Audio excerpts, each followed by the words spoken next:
स्तवन करूं, स्तवन करूं, स्तवन करूं ईसु तारूं।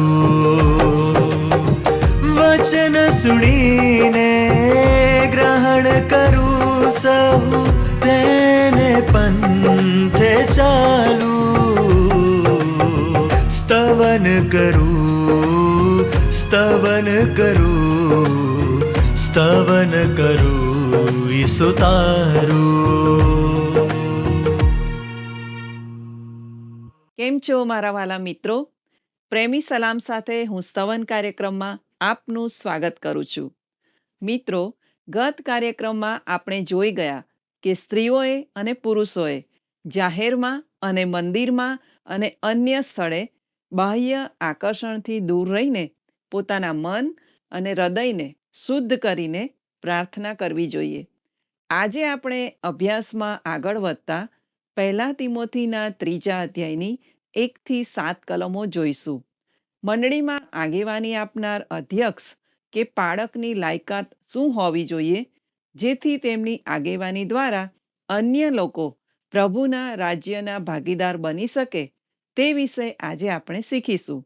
તો ચાલો મિત્રો, આજના અભ્યાસમાં આગળ વધીએ.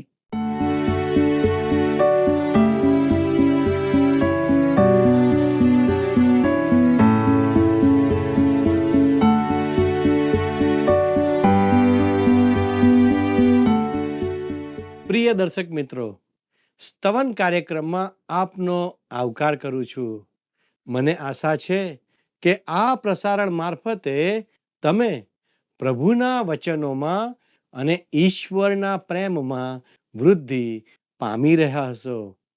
આજે ફરીથી આપને મળતા મને ખૂબ આનંદ થાય છે. હું આપના પ્રતિભાવોની કદર કરું છું. તમારામાંથી ઘણા દર્શક મિત્રો અમને ફોન કરી ઉત્તેજન પૂરું પાડે છે. તે બદલ આપ સર્વનો ખૂબ જ આભાર. મારા દર્શક મિત્રો, આ દિવસોમાં આપણે તિમોથીના પહેલા પત્રનો અભ્યાસ કરી રહ્યા છીએ. મિત્રો, ચાલો આપણા અભ્યાસની શરૂઆત કરતા પહેલો તિમોથી 3:1 વાંચીએ.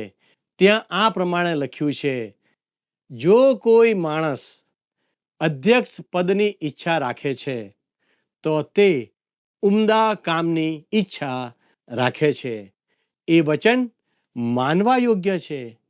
મારા વાલા મિત્રો, આ વિધાન ખરું, વિશ્વાસ યોગ્ય, કસોટીમાં પાર પડેલું, જેના પર આધાર રાખી શકાય તેવું સત્ય વિધાન છે. ખરું ને? મિત્રો, અધ્યક્ષ પદની ઈચ્છા એટલે મંડળીના અધિકારી કે ઉચ્ચ હોદ્દા માટેની શોધ. તેમાં સક્રિય શોધ કે ઈચ્છાનો વિચાર છે. જે વ્યક્તિમાં આવા હોદ્દા માટે લાયકાત હોય, તેમણે આવી શોધ કરવી જોઈએ. ઈશ્વરના આત્માએ આવી વ્યક્તિને જે કૃપાદાન અને તાલંત આપ્યું છે, તેનો તે ત્યાં ઉપયોગ કરી શકે તેવી ઈચ્છા તેણે રાખવી જોઈએ. પ્રિય મિત્રો, જો ઈશ્વરના આત્માએ તેને કૃપાદાન ન આપ્યું હોય અને આત્મા તેને દોરતો નથી, તો પછી તેને માટે આવા હોદ્દાની ઈચ્છા, શોધ કે આશા કરુણતામાં પરિણમી શકે છે. મિત્રો, આ કલમ સૂચવે છે કે ત્યારે મંડળીમાં એક જ અધ્યક્ષ ન હતા, પણ ઘણા અધ્યક્ષ હતા. દર્શક મિત્રો, અધ્યક્ષ પદ, અધ્યક્ષ કે બિશપ શબ્દ કે સંજ્ઞા વિશે વિવિધ જૂથોએ ગેરસમજણ કરી છે અને તેનો વિવિધ ખુલાસા કર્યા છે. જે મંડળીઓનો વહીવટ બિશપ શાસિત હોય છે, તેઓ આ શબ્દ પર વધારે પડતો ભાર મૂકે છે અને તે રીતે તેનો અર્થ કરે છે.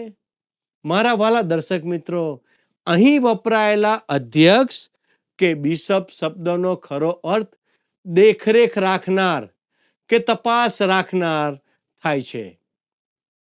શરૂઆતની મંડળીમાં પાળકને વિવિધ શીર્ષક આપવામાં આવતા હતા. તેને પ્રેસ્બિટર, વડીલ અથવા એલ્ડર, પાળક કે ઘેટા પાળક, બિશપ કે દેખરેખ રાખનાર અને સેવક કે ધર્મસેવક કહેવાતો હતો. ત્યારે તેને રેવરન્ડ અથવા સન્માનનીય કે પૂજ્ય કહેવાતો ન હતો. વહાલાઓ, આ વડીલ, અધ્યક્ષ અને બિશપ સંઘના એક જ અર્થ અને વ્યક્તિ સૂચવે છે. વડીલ કે અધ્યક્ષ ગ્રીક ભાષામાં પ્રેસ્બુટેરોસ, તે હોદ્દો ધરાવનાર વ્યક્તિ સૂચવે છે અને તે નિર્દેશ કરે છે કે તે પુખ્ત કે પરિપક્વ ખ્રિસ્તી અથવા વિશ્વાસી હોવો જોઈએ. જ્યારે બિશપ અથવા ગ્રીક ભાષામાં એપિસ્કોપોસ, જે હોદ્દો વ્યક્તિ ધરાવે છે, તેનું સૂચન કરે છે. તેથી મિત્રો, આ બે સંજ્ઞાઓ કે શબ્દો તે વ્યક્તિ અથવા હોદ્દાને લાગુ પડે છે. મારા વહાલા દર્શક મિત્રો, શરૂઆતની મંડળીમાં બિશપને અન્ય બિશપો કે વડીલો પર અધિકાર ન હતો. તેને મંડળીઓ પર પણ અધિકાર ન હતો. ઈશ્વરના વચનમાં આવો અધિકાર મળી આવતો નથી.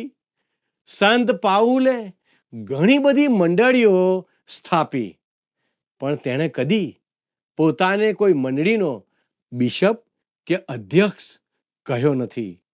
વળી તેણે કદી કોઈ મંડળી પર પોતે અમલ ચલાવનાર છે તેવું પણ કદી કહ્યું નથી.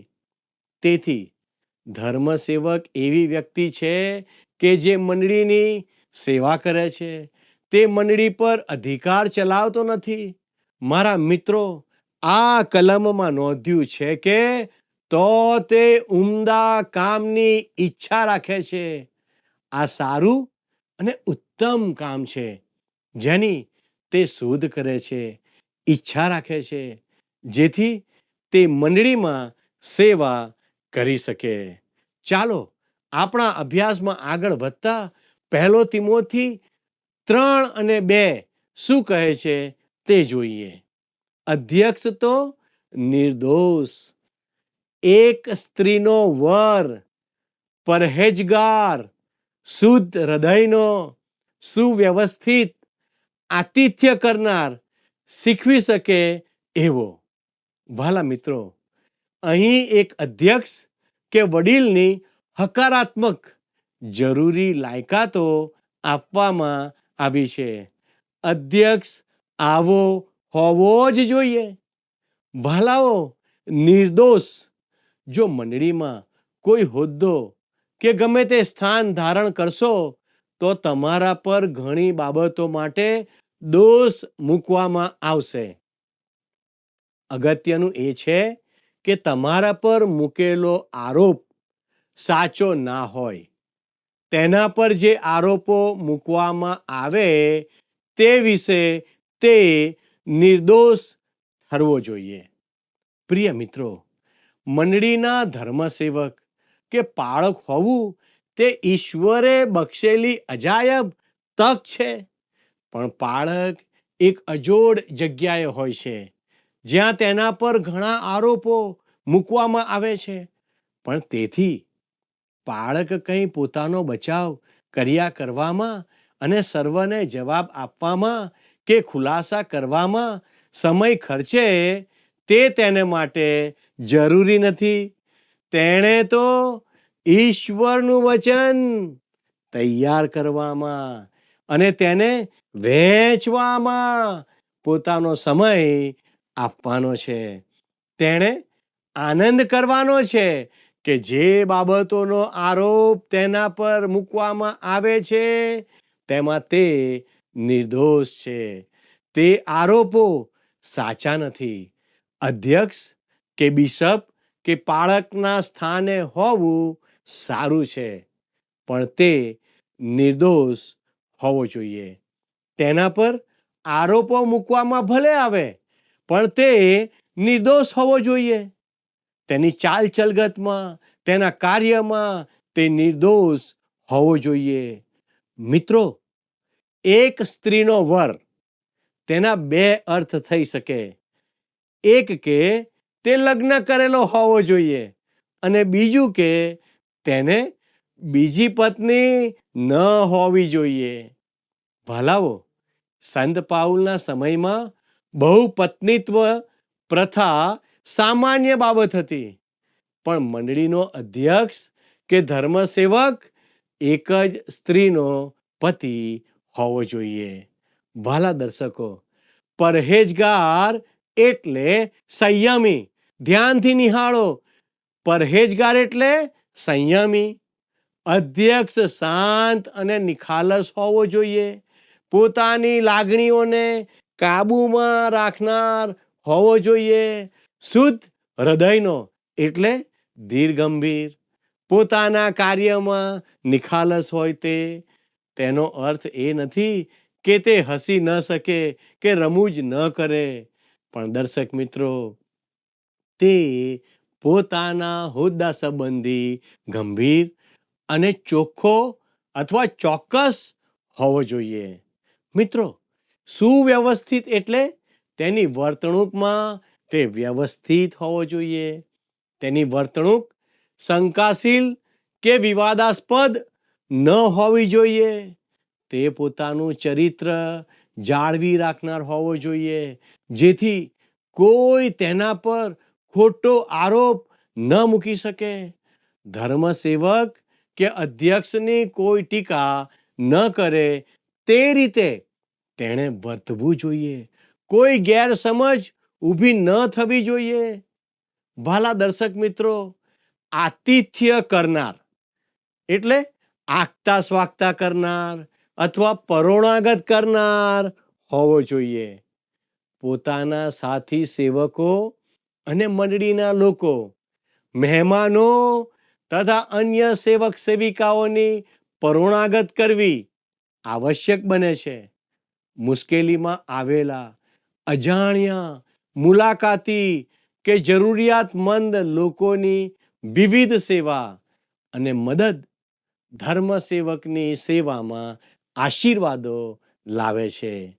ભલા મિત્રો, બીજાનું ભલું થાય છે.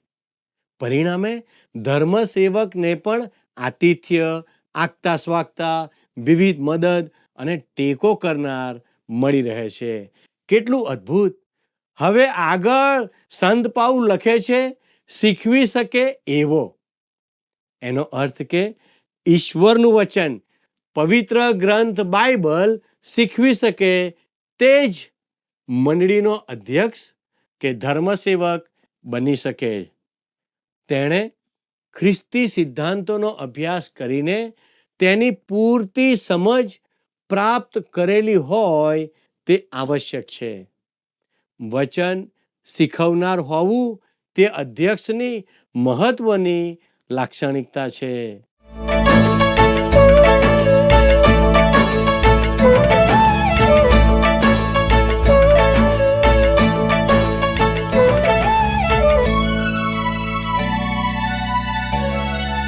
जय जय परम दयामय स्वामी, स्मारक गान करो रे.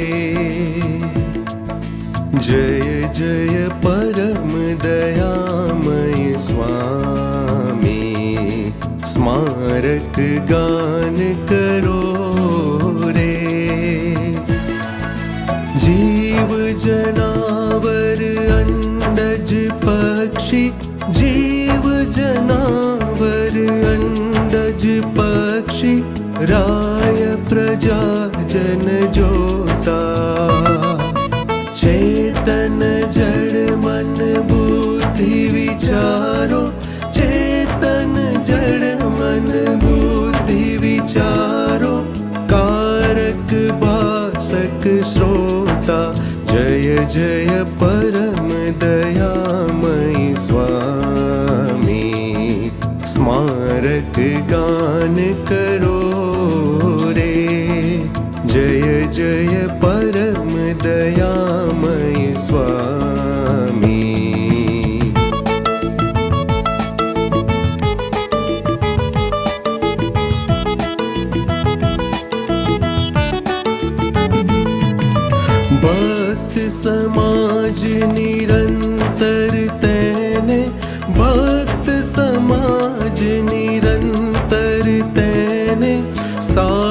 ભજો અનુરાગે નિશ દિન ઈશ્વરના ગુણ ગાઓ નિશ દિન ઈશ્વરના ગુણ ગાઓ પ્રેમ સુગાયક જાગે જય જય પરમ દયામય સ્વામી સ્મારક ગાન કરો રે જય જય પરમ દયામય સ્વામી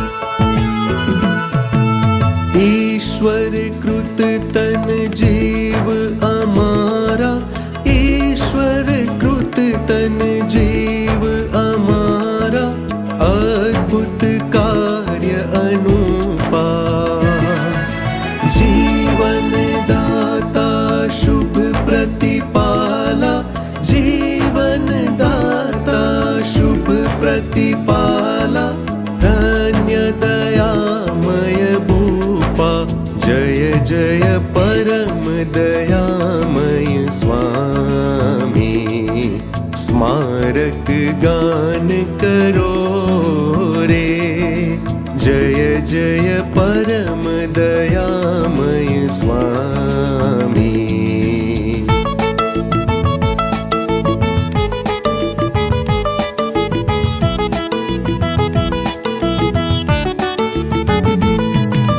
सहु जग जोग करे तुझ सेवा सहु जग जोग करे तुझ सेवा शुभ शुभ साध उठावी गान वखाण करो सहु ठामे गान वखाण करो सहु ठामे अंतर मन हर खावी जय जय परम दयामय स्वामी स्मारक गान करो रे जय जय परम दयामय स्वामी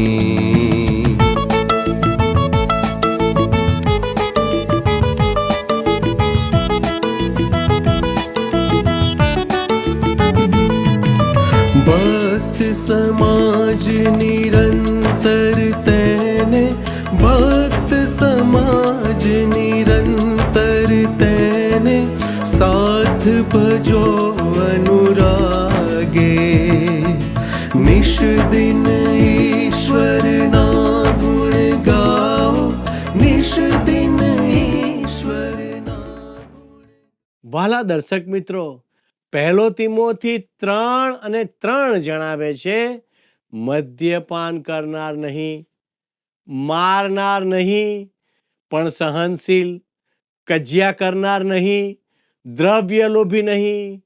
વાલા દર્શક મિત્રો, હવે આપણે અધ્યક્ષમાં કઈ બાબતો ના હોવી જોઈએ તે જોઈશું. વડીલ કે અધ્યક્ષ મદ્યપાન કરનાર નહીં, એટલે દારૂ પીનાર કે નશો કરનાર ન હોવો જોઈએ.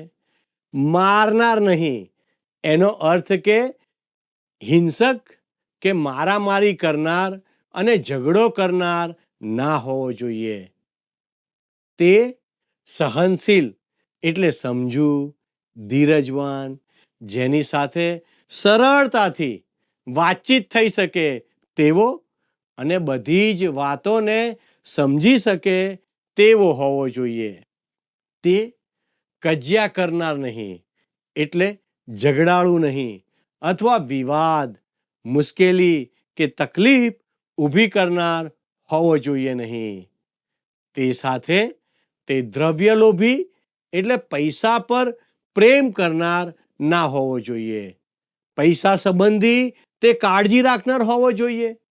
વાલા દર્શક મિત્રો, પહેલો તિમોથી 6:10 જુઓ. તેમાં શું જણાવે છે? કેમ કે દ્રવ્યનો લોભ સઘળા પ્રકારના પાપનું મૂળ છે. મિત્રો, મંડળીના નાણાં હોય કે પોતાના ઘરના નાણાં હોય, તમે તેની સાથે કેવો વ્યવહાર કરો છો તે અગત્યનું છે.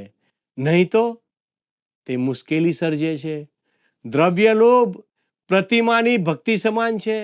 તેથી ફક્ત નાણાંને પ્રાધાન્ય આપી શકાય નહીં.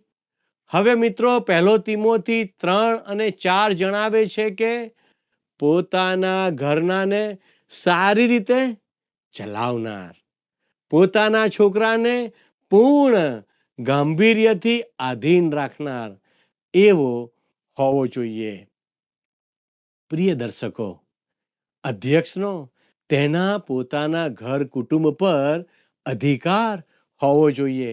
કૌટુંબિક શિસ્ત જળવાવી જોઈએ, પણ તેણે સરમુખત્યાર જેવા બનવાનું નથી. 1 તિમોથી 3:5 જણાવે છે, કેમ કે જો કોઈ માણસ પોતાના ઘરનાને બરાબર રીતે ચલાવી જાણતો નથી, તો તે દેવની મંડળીની સંભાળ કેવી રીતે રાખશે? વહાલા દર્શક મિત્રો, આગેવાની પોતાના ઘરથી શરૂ થાય છે. જો પોતાનું ઘર કુટુંબ બરાબર ચલાવી શકતો ન હોય, તો તે પ્રભુનું ઘર બરાબર ચલાવી શકતો નથી. 1 તિમોથી 3:6 લખ્યું છે, નવો શીખાવ નહીં જોઈએ. રખેને તે ગર્વિષ્ઠ થઈને શૈતાનના જેવી શિક્ષામાં આવી પડે. પ્રિય મિત્રો, નવો શીખાવ એટલે નવો વિશ્વાસી તાજેતરમાં ઉદ્ધારના અનુભવમાં આવ્યો હોય તેવી વ્યક્તિને સાક્ષી કે સંદેશો આપવાની તકલીફ પડે. આ બાબતની મંડળીઓએ આજે કાળજી રાખવાની ખૂબ જ જરૂર છે.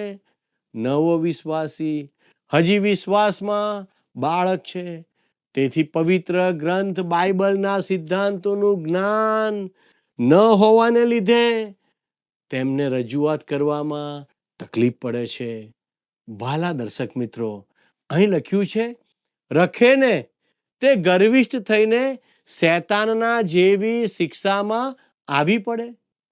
મિત્રો, શૈતાનનું મોટું કામ અભિમાન કરવાનું હતું. મંડળીના અધ્યક્ષો અને ધર્મ સેવકોમાં પણ આ જ પાપ પ્રવર્તતું હોય છે. આવું અભિમાન આખી મંડળી અને સર્વ સેવકો માટે જોખમી છે. મંડળીમાં અને આગેવાનોમાં આવું પાપ ઠપકાને અને દોષને પાત્ર છે. હવે આપણે 1 તિમોથી 3:7 વાંચીએ.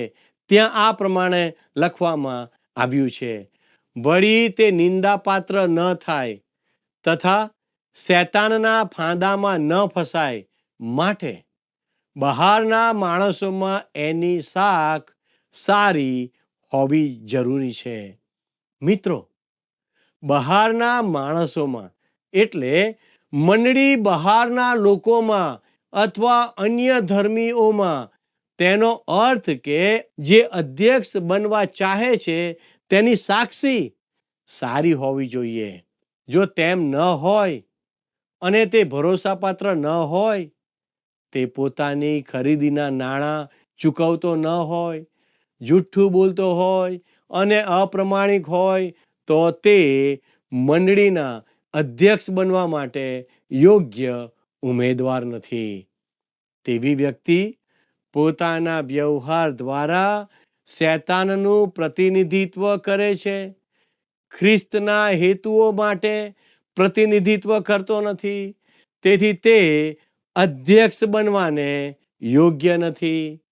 વહાલા દર્શક મિત્રો, આજના આ કાર્યક્રમ દ્વારા તમે ઘણી નવી બાબતો જાણી હશે. વધુ જાણવા માટે નિયમિત રીતે અમારો કાર્યક્રમ નિહાળતા રહો. અને હા, યાદ રાખો, જો આજનો કાર્યક્રમ આપને પસંદ આવ્યો છે, તો આપ અમારી સાથે ફોન કરીને વાર્તાલાપ કરી શકો છો.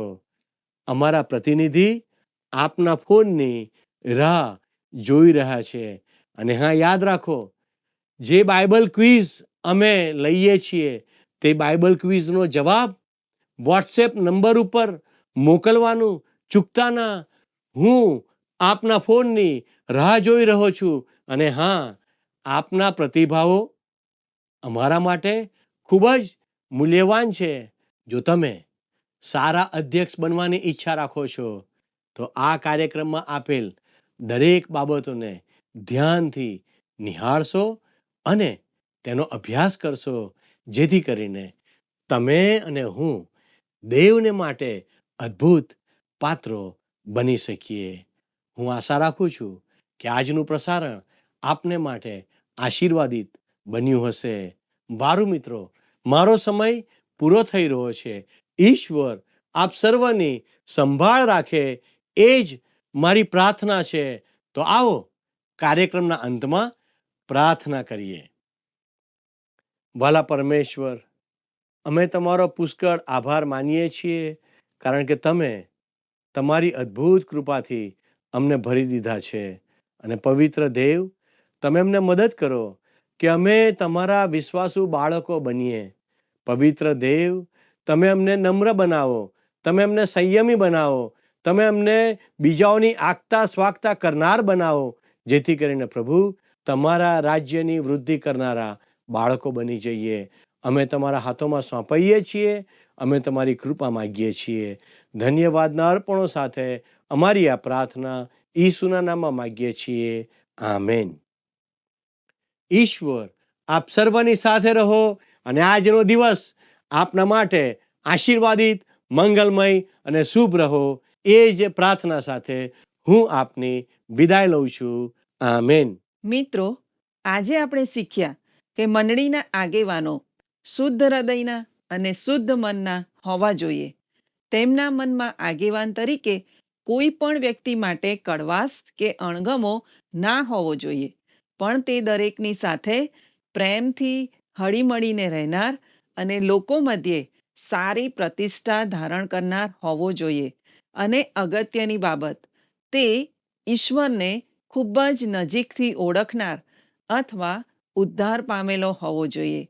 તો મિત્રો, જો તમે મંડળીના આગેવાન બનવા માંગો છો તો આજના પાઠમાં આપેલી બાબતોને ધ્યાનમાં રાખશો.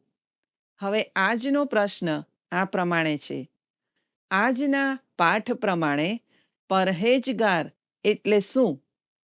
એ સંયમી, બી લાગણીશીલ, સી વિશ્વાસી, ડી નમ્ર. મિત્રો, ગત પ્રશ્નનો જવાબ છે એ પુરુષોએ. વાલા મિત્રો, આજનું અમારું પ્રસારણ આપને માટે લાભદાયી બન્યું હોય તો અમને ચોક્કસ જણાવશો.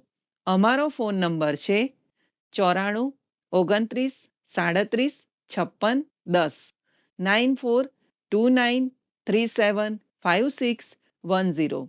આપ અમને ફોન કરશો અથવા વોટ્સએપ મેસેજ કરશો. આભાર. શું તમને આ કાર્યક્રમ ગમ્યો? અત્યારે જ અમને મિસ કોલ કરો.